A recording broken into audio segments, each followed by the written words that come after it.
আমরা মুক্তিযুদ্ধের ভাতা পাই, কিন্তু আমি কখনোই আমার আব্বার আদর পাই নাই। যাই হোক, আমার তার লাগা কোনো দুঃখ নাই, কোনো কষ্ট নাই। আমার আব্বার আমি যে দেখতে পাই নাই, তার লাগা আমার কোনো দুঃখ নাই, কোনো কষ্ট নাই।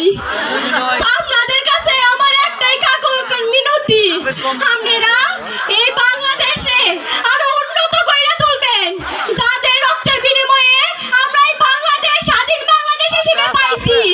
এই রক্তের মূল্য দিতে শিখবেন, এই রক্ত বৃথা দিতে দেবেন না। আসসালামু আলাইকুম।